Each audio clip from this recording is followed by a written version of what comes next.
استاد دانشمند ایک دفعہ تہران مجلس پڑھنے کے لیے گئے۔ ایک 30 سال کا جوان ان کے پاس آیا اور ان سے کہا کہ مجھے آپ سے بات کرنی ہے۔ انہوں نے کہا کہ میرے پاس وقت نہیں ہے، لکھ کر دے دو۔ وہ خدا حافظی کر کے چلا گیا۔ اگلے دن وہ ایک پیپر پر لکھ کر لایا۔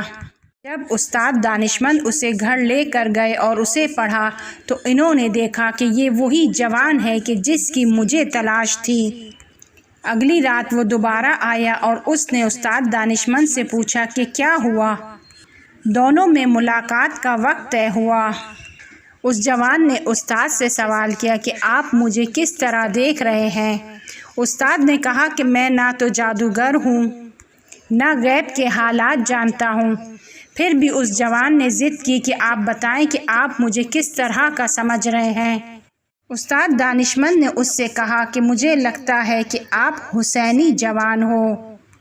جیسے ہی اس جوان نے اس جملے کو سنا تو رونے لگا اور خود کو ملامت کرنے لگا اور کہنے لگا کہ آپ کو نہیں معلوم کہ میں نے کون کون سے گناہ کیے ہیں، اور ان گناہ میں جو سب سے اچھا گناہ ہے، جو سب سے ہلکا گناہ ہے، وہ یہ ہے کہ میں نے اپنی ماں کو چند بار مارا، میں نے اپنے والد کو مارا ہے۔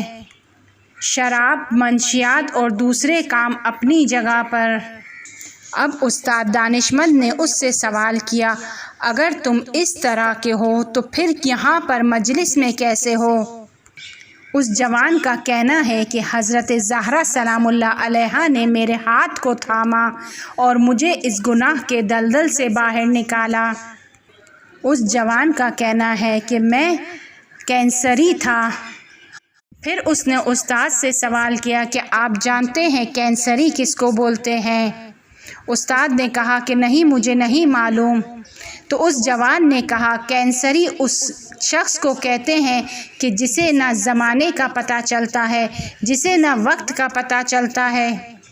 اس جوان کا کہنا ہے کہ میں اس طرح کا کینسری تھا۔ ہم چند کنوارے لڑکوں نے مل کر ایک گھر لیا ہوا تھا۔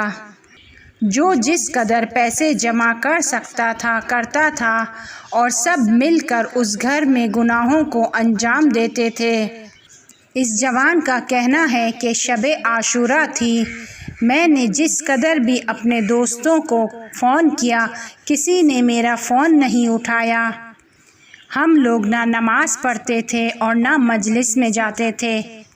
ہمارا نظریہ یہ تھا کہ 2 عرب قبائل کی جنگ تھی اور وہ ختم ہو گئی، ہمارا اس سے کوئی تعلق نہیں ہے۔ وہ جوان کہتا ہے کہ میں نے عاشورہ کی رات اپنی گاڑی نکالی کہ جا کر ایسے ہی چکر لگاؤں۔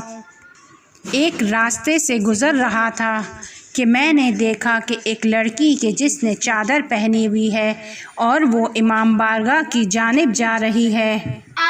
میں اس لڑکی کے نزدیک گیا اور اس کو زبردستی اپنی گاڑی میں سوار کیا اور اس کو اپنے اسی گناہوں کے گھر میں لے کر گیا۔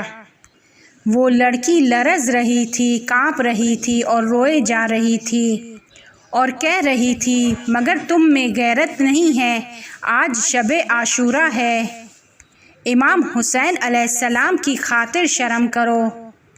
میں نے اس سے کہا کہ امام حسین کون ہے؟ اسے صرف مولاناؤں نے اپنی طرف سے بیان کیا ہے۔